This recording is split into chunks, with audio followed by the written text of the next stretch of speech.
focus on systemic evil, not just situational evil, how a bad environment can corrupt a good people, even a whole good society.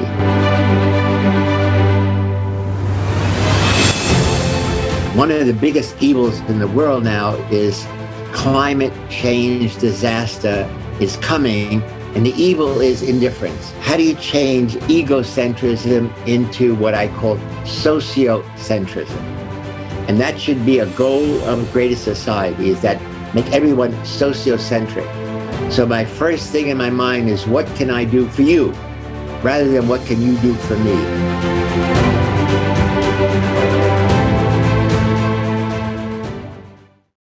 Dear viewers, welcome to the Experts Opinion program, where we conduct interviews with experts and scientists on the platform of Creative Society.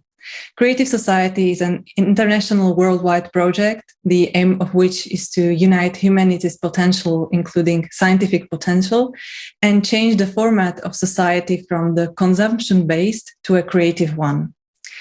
On the series of events titled Global Crisis, we raise issues of our modern society, real climate situation, different environmental and social issues that we deal with in society today.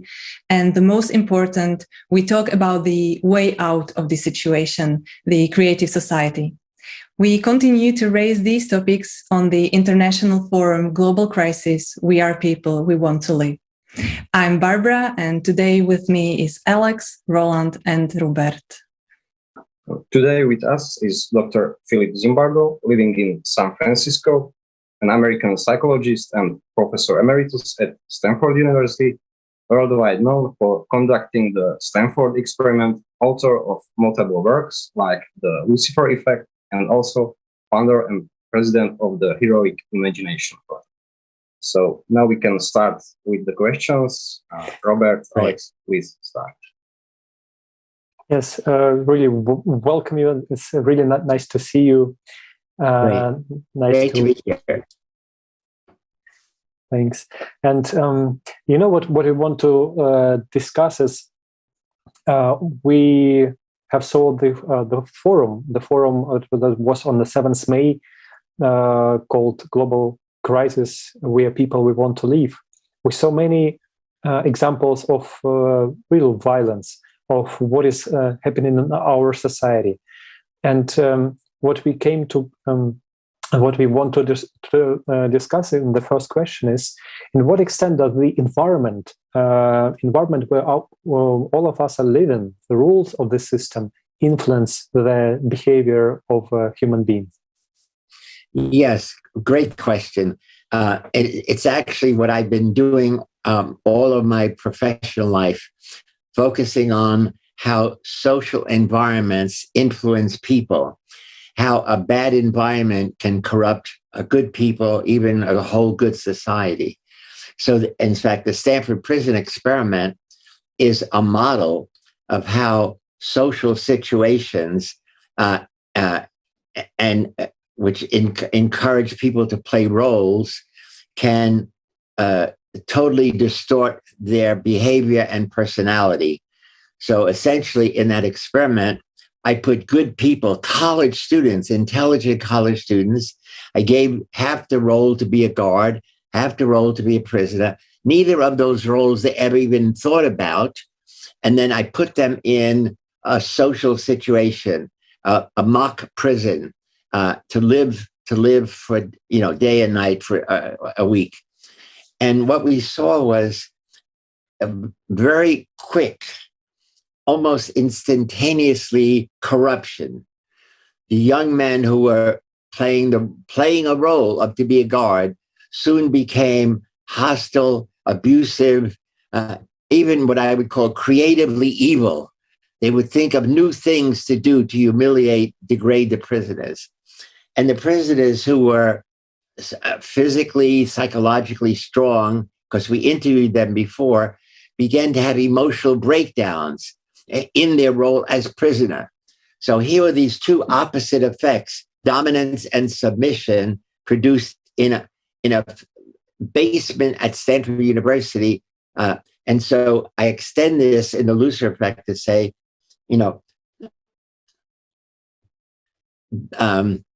good apples can be put in a bad barrel. That's the situation. But we always have to understand who are the bad barrel makers. So this is where we have to focus on systemic evil, not just situational evil. And very often the people who make those barrels are hidden. They are the power brokers in every society. And sometimes it's legal, sometimes it's corporation. So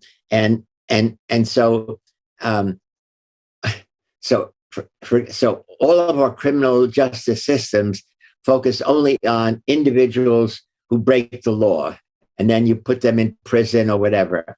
But we never say, how can we change the situation that is making many people do those bad things?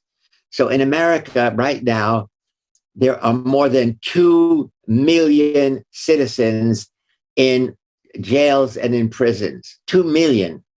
And it's rotating. I've been talking about this for dozens of years, and it doesn't ever get better in my country. So you're basically saying that not only environment, but also the examples that are subconsciously actually presented to people have influence on how their reactions or how their behavior could change. Absolutely, you hit it on the head. So a big problem we have in America is racial disparity. So we have a huge percentage of our society is Afro-Americans and Latinx. And as you know from recent news situation, there have been violent confrontations between police and blacks, but it's really white and black. So racism has been going on in America, so that's a systemic curse. So it's not just a situation, but it's really what I call systemic evil. Racism in every country, and almost every country has a group that is outcast. Some places it's Roma Gypsies, some places it was Jews.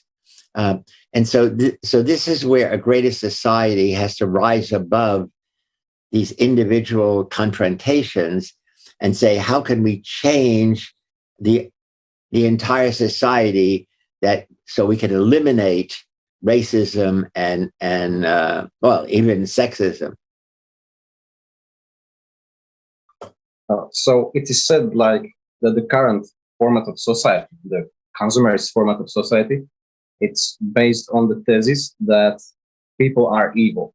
So the system is in fact trying to bring out the worst from the people.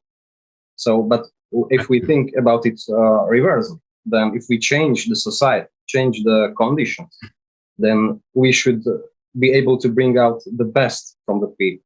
So what do you think about? How do you see this? Oh, yes, of course. See, I don't think people are evil. I think people, certainly they start off good and get corrupted. Poverty corrupts. People who grow up in poverty, as I did, I grew up in poverty in the South Bronx in New York City, in the 30s. And all around me was evil, corruption. People, if you're poor, then you do things to make money. And to make money, if you're poor, those are always illegal. It's selling drugs, it's robbing, selling, stolen goods. And I was able to rise above that because I was able to look at this. And I had my mother always said, don't play with the bad boys. But I'm saying, so a situation of poverty everywhere in the world brings out the worst in people, because the worst in people is when I have to survive, when I'm living not to thrive. And a greater society encourages people to thrive, to be the best they can. Poverty makes people focus on how do I survive, And sometimes I have to survive by stealing. Sometimes I have to survive by dominating other people. Sometimes I survive by killing somebody who I think is my enemy. Yeah, so basically, as I understand it, what you are trying to say, maybe if we can make our society, make the conditions so that everyone, every single person feels safe, has roof under his or her head, has something to eat and is warm, then, well, a lot of criminality will like disappear, right? Because there will be not this fight to survive, like of the everyday. Oh yeah, Barbara. We can't say it will disappear, but we're talking about reducing. So it should be less.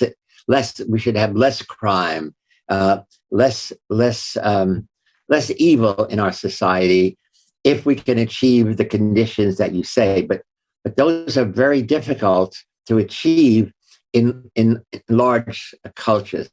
Now, one of the unique problems in America has always been guns. That because the Americans won the revolution against the British government in 1776, fighting, there's always been a notion of the right of citizens to bear arms. So it's in the Constitution that every American citizen has the right to bear arms against an enemy. But people have misinterpreted that as all Americans should have a gun to protect themselves. So every day in America, there are people killed, including in schools with guns. So it's a gun crazy society. And I've tried very hard to try help work to change that. But, people start off say, if I have a gun, I am protecting myself and my family. But then if I have a gun, my son picks it up and goes to school and shoots an enemy or shoots a teacher he doesn't like. And this has been happening for, dozens and dozens of years. And so I don't know how, because the gun culture is part of the mentality of Americans, which is different than, British, Canadians, etc. Nations all around America, all around the United States, not America. Yeah. And I think that it's not just a question of guns, but if we look at the media, like the films, everything that they show us is like to be a hero with a gun. So, however, when like here in Slovakia, we do not have guns that many like in the USA, but we also have that kind of thinking that if we want to change something, we need to do revolutions, we need to fight, we need to kill somebody.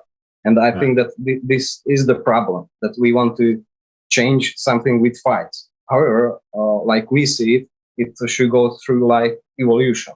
What do you say on? Yeah, it's really a good point you raise. It's, so what you said at the beginning is about media. So as a child growing up, I would go to the movies every Saturday, and many, many times the movies would be about cowboys and soldiers versus the American Indians, whose land we were stealing. And then there was a famous gun called Winchester 76, a rifle that was very accurate, and you could shoot many bullets in a row. And so the idea is America won the West because Americans had populated the East Coast coming from Europe, and then the country was moving west to occupy more and more land. But this is land that the American Indians owned and lived on. So Indians had to be conquered, in many cases killed in battles, to steal their land. And there was a movie about this gun. Imagine, so you talk about the media, a whole movie about this wonderful gun, Winchester 76, that was used to kill Indians. And so I'm saying, I remember as a child thinking how terrible that was, that first of all, that you would have a movie about a gun. And secondly, you would have a movie about how we killed Americans, the people who own the land, Americans, Indians. And so the media has a really big role, not only movies in every country, but also the news media. So again, the news media every single day will say, "Oh, 2 people have been shot in San Francisco," and essentially they just give you a map. But here's where it was. They don't have any suspects. The police are, frowning up. So so I am simply used to every night how many people have been killed today by guns by some unknown person. And then the interesting thing is, who was that unknown person? Will they find him, or will he kill somebody else? Yeah. So I think the greatest society has to focus on how do you influence the media to present more positive stories and fewer negative stories. There's a statement in America about the media: if it bleeds, then it leads. Meaning stories about violence are the ones that start the program off. So as soon as you tune in, they say 6 people were killed. There was a tornado in such and such. There's a hurricane. So it's the negative thing starts the program off to get the attention of viewers. And if it's nice, it's not good spice. It's put at the end of the program. Yes, absolutely. Unfortunately, we see these examples everywhere. Unfortunately, we also know, from different studies, for example, that in Germany it's also controlled by some powerful organizations and people who own some huge companies. So it was always used as a method for manipulation, and especially one of the main issues, and again, this violence, that human's life is costs less than money. So profit makes people kill. Profit makes people steal other children and give them to slavery. And we saw these examples all over the world.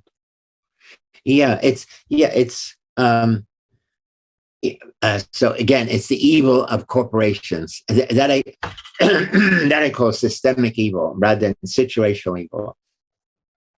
And usually this is behind the scenes, so that in many cases, big business of a certain kind can buy politicians. So one of the biggest evils in the world now is climate change disaster is coming, and the evil is indifference. So you're right. We have to focus on who are the corporations that are corrupting democracy. When I was reading your book, The Lucifer Effect, what caught my eye at the first moment was that you proposed that actually it is the power that corrupts people. When you put people in a situation, in a position where they have power to decide on, and it doesn't really matter if it's politics, if it's economy, if it's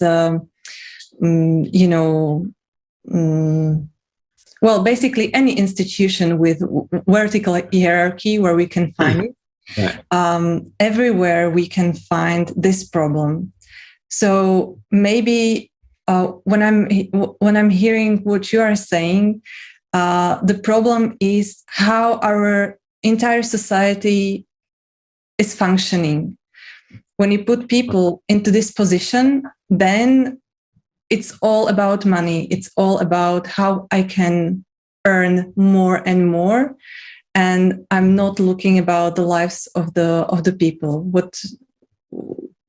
What comment can you make on this? Yes, of course. Well, thanks for reading my book and extracting one of the main messages is power has the opportunity to corrupt. but it also is, if you have power, then you have an opportunity to make change. That's the most important thing. So you have the opportunity to change what's bad into something good. So, for example, within a family, usually the oldest child has power over the younger ones because, you know, they're smaller, they're weaker. And I can remember my mother saying, your job is to take care of your younger brothers and sister. You know, your job is to see that they are taken care of, that nobody abuses them. Because again, I said we lived in a ghetto. And so there was a case where my mother said, you have physical power, you're bigger, you're stronger, you're first. And you have the power of being number one, but use it wisely and use it well. So that's a statement. Those in power should be encouraged to use their power wisely and well to help other people who have less power. And ideally, what you want to say is you want to be able to create a society where power is shared rather than there are dominant people, you know, because they're richer, dominant people because they're of their skin color. So again, it seems to me that a greater society project is how do you get people to share power rather than hoard it, rather than use it against other people who have less power.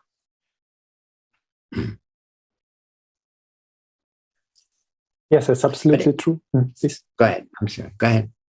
No, it's absolutely true. And that's actually one of the things that's there will be no concept as power, because when the power is actually shared between people, so the people who are right now in power, they're not also in danger, because they're also the science shows us, neuroscience, that people who are in power, they have issues with mirror neuron system, and a system where they're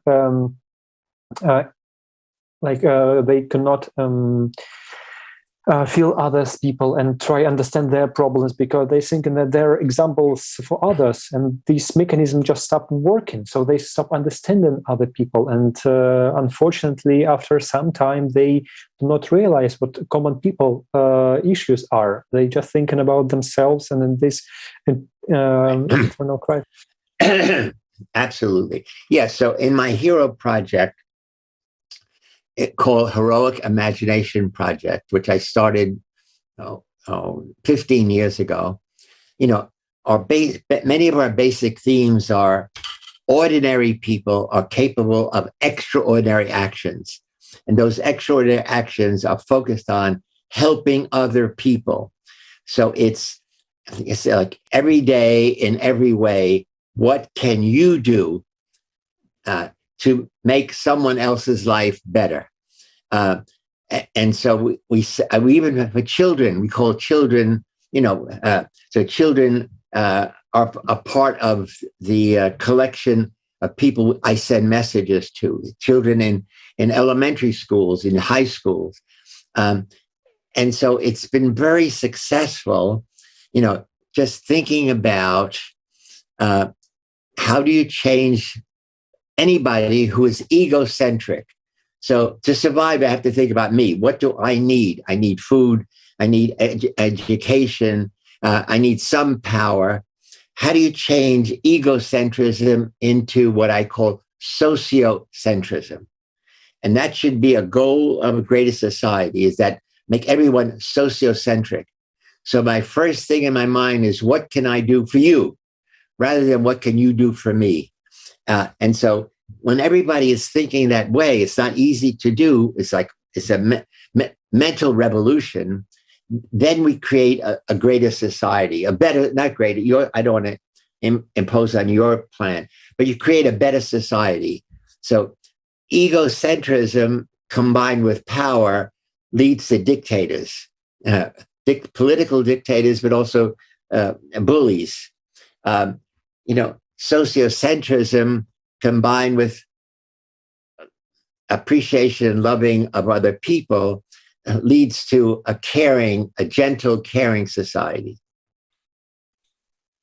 Well, yes, that's exactly one of the key ideas of the Creative Society project as well. And I think it's also in the 8 foundations, where it's basically, it's put in a way that not what the society can do for me and I'm the one who needs help, but what we or I can do for the society. And as you mentioned earlier, also media plays a great role in that, because instead of showing the blood that sells, they should show daily or day-to-day projects or actions of ordinary people, how they help, maybe show that kids in the school did something, some project that helped, I don't know, elderly people to go and help them to go shopping or something like that. This is what they should show, and then give an example to others, because we learn by seeing examples, and then people might start thinking, oh, this is good. This is something that this is what actually the heroism is. Yeah. But again, I would take it down to the level of, in every single class, a teacher who has a lot of power over students should say, I want to hear, before we begin our lesson, what did any of you do to help someone else? So that becomes part, essentially it's mind control. You want to put into the mind of children that I should be doing something to help someone else. Helping an old lady across the street is one thing. Helping a student who's not doing well, to help them with their homework. So helping my mother washing the dishes so she doesn't, or going shopping with her. But essentially it's getting into the mentality of children. What can I do to make the world better for someone else? And it starts in your family, but it starts in your neighborhood. But teachers have a lot of power. So I would suggest for the Creative Society, how do you get teachers to make a commitment to include in every class some, not a whole program, some conception of encouraging students to be what I call everyday heroes. Do a thing that makes the world better for someone else. And it could be, as I said, a little thing. If there's an elderly person nearby that you could go shopping for them, you could say, what is it you need? They give you a list, they give you the money, and you go and you shop. That's enormous.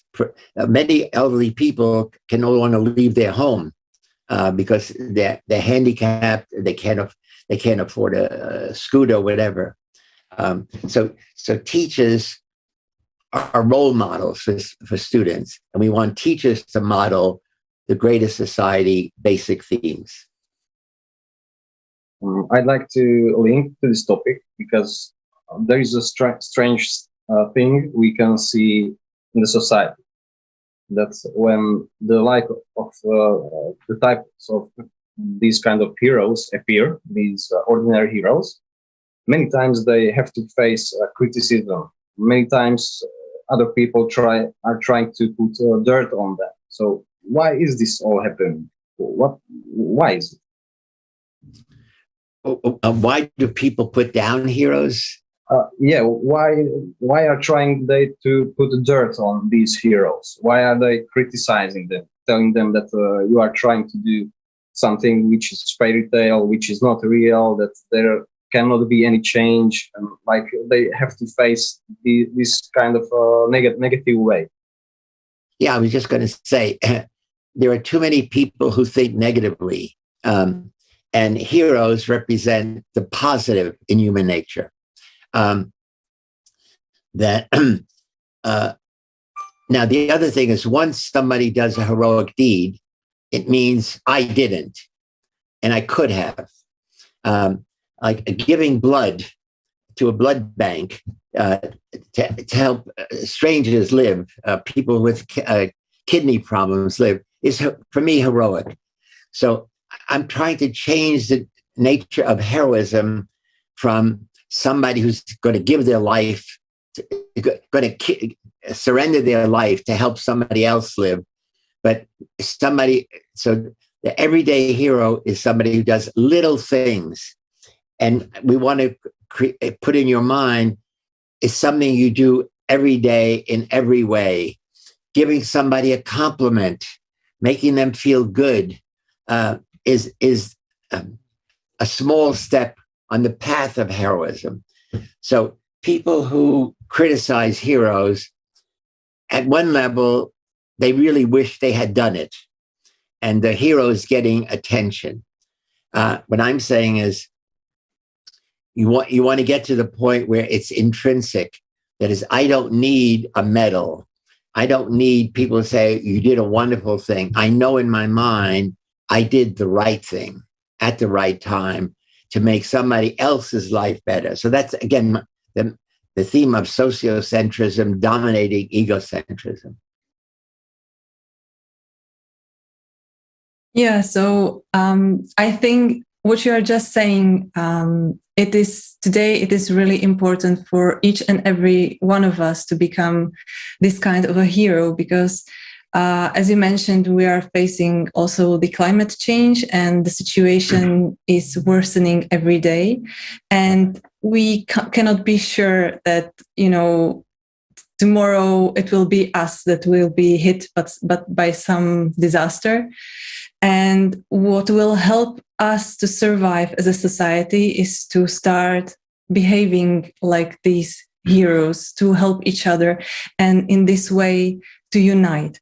The question, well, maybe the last question is, how can we encourage each and every person to do this, to be proactive and to start this change in the society?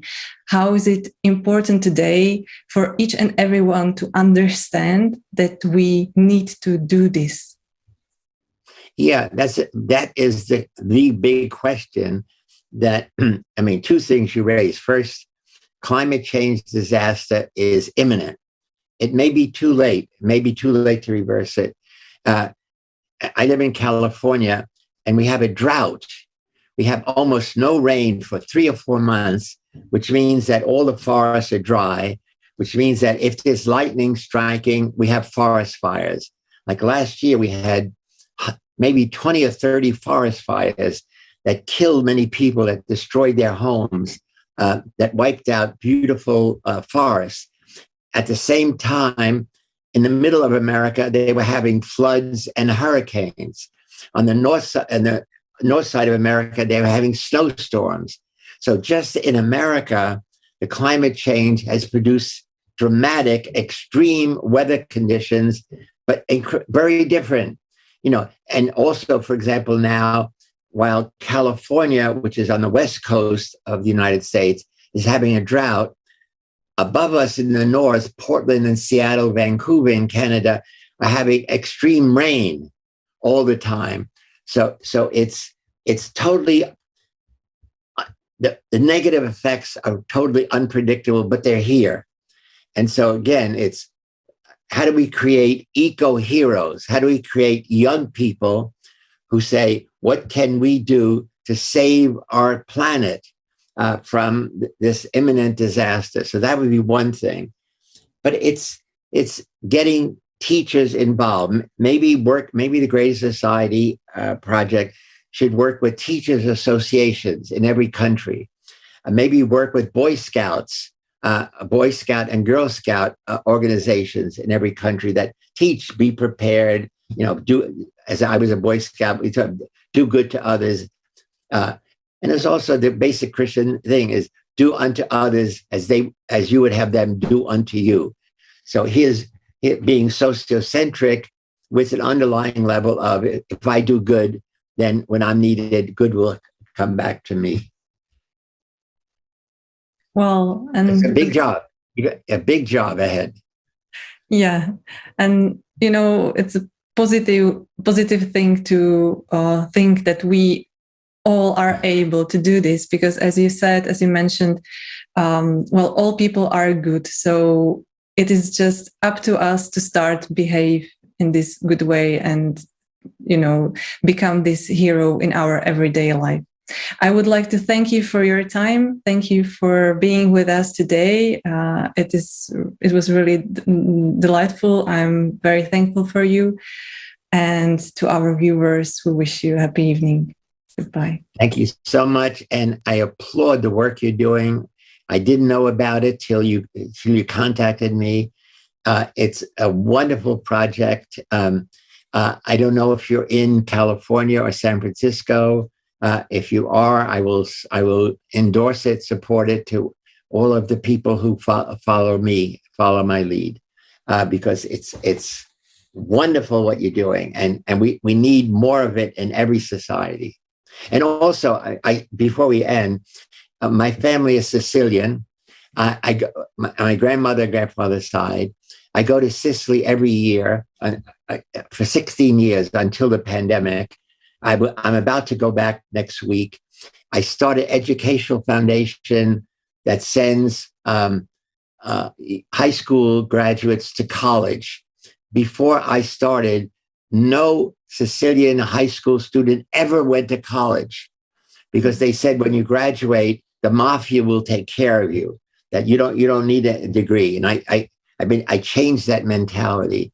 So I think your program would be really welcomed in Sicily, and especially in Palermo, where I work closely with a team of people who brought African migrants to Palermo, taught them Italian, gave them housing, gave them clothing, taught them values.